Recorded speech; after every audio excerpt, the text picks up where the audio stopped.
Você entrou em O Lado Oculto do Átomo, onde a ciência termina e o mistério começa.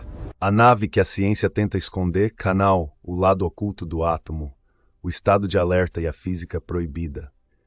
O que você está prestes a ouvir desafia não apenas as leis da física orbital, mas principalmente a forma como a gente interpreta o desconhecido.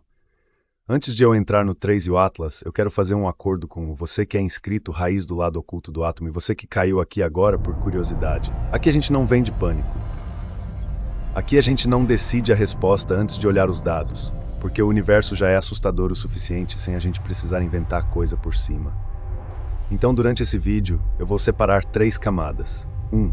O que é observado, o que dá para medir. 2. O que é provável, o que a física costuma explicar bem. 3. O que é hipótese ousada e o que precisaria aparecer para essa hipótese virar algo sério. Se você curte esse tipo de conteúdo que te dá emoção, mas também te dá ferramenta para pensar, já deixa o like agora. Isso ajuda o vídeo a chegar em mais gente que também quer ciência sem gritaria. O objeto Trace Atlas não é uma rocha qualquer.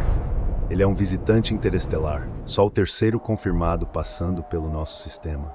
E o que acendeu o alerta em muita gente foi uma expressão que parece complicada, mas é bem simples: aceleração não gravitacional. Para você que não é físico, eu explico do jeito mais claro possível. Não significa que ele ganhou velocidade sem gravidade nenhuma. Significa que, além da gravidade do Sol e dos planetas, existe um empurrãozinho extra alterando a trajetória. Aula rápida. Pensa assim: se eu solto uma bola numa ladeira, eu consigo prever a descida só pela gravidade. Mas se além disso tiver vento soprando sempre do mesmo lado, a bola vai desviar um pouco. No espaço, esse vento pode ser várias coisas. Desgasificação, degassing, gelo vira gás e sai como jato. Pressão da luz solar. A luz tem momento. Ela empurra muito pouco, mas empurra. Efeito térmico. O objeto aquece de um lado, esfria do outro, e isso pode gerar força líquida. Jatos e atividade assimétrica. Não precisa ser uma cauda bonita. Pode ser jato fino, irregular, que só aparece em certos instrumentos. E agora vem o ponto que dá valor para você entender. Essas acelerações costumam ser minúsculas, coisa de microscópica, mas com o tempo elas somam e viram um desvio observável na órbita. Então o que os astrônomos fazem não é achar o empurrão. Eles medem a posição do objeto em muitos dias, calculam a órbita esperada só pela gravidade e veem: tá sobrando um desvio aqui. Em cometas comuns, isso é bem conhecido pelo efeito foguete. Gelo sublima, o gás sai e o corpo recebe um impulso. Só que no caso do Trace Atlas, o que tornou tudo mais interessante é que ele tem comportamentos fora do padrão do nosso álbum de cometas. E isso abriu espaço para discussões. Sem cauda, não é. Você vai ver muita gente dizendo: não tem coma, não tem cauda, então não é cometa. Mas aqui vai a parte que separa a curiosidade de chute. Às vezes o cometa tem coma, mas ela é fraca em luz visível e aparece melhor em infravermelho ou em linhas específicas. Às vezes a atividade é mais gás do que poeira, e poeira é o que dá aquela cauda fotogênica. Às vezes a geometria faz a cauda parecer estranha ou até apontar para o lugar errado. Então, em vez de uma conclusão apressada, a pergunta certa é: que tipo de atividade está acontecendo e em quais comprimentos de onda?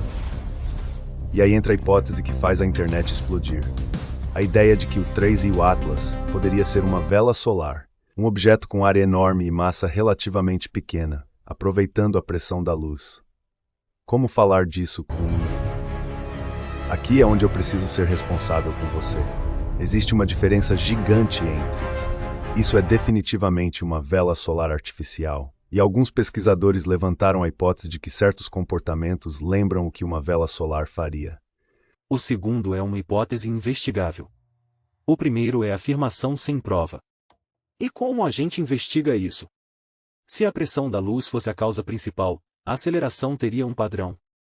Ela tenderia a apontar principalmente para longe do Sol, e mudaria com a distância ao Sol de um jeito relativamente previsível. Já a desgasificação pode gerar aceleração em direções diferentes, depende do jato, da rotação, da área ativa. Então a pergunta científica aqui é: o padrão do empurrão extra combina melhor com gás saindo ou com luz empurrando? Percebe a diferença? A gente sai do eu acho e entra no como eu testaria isso.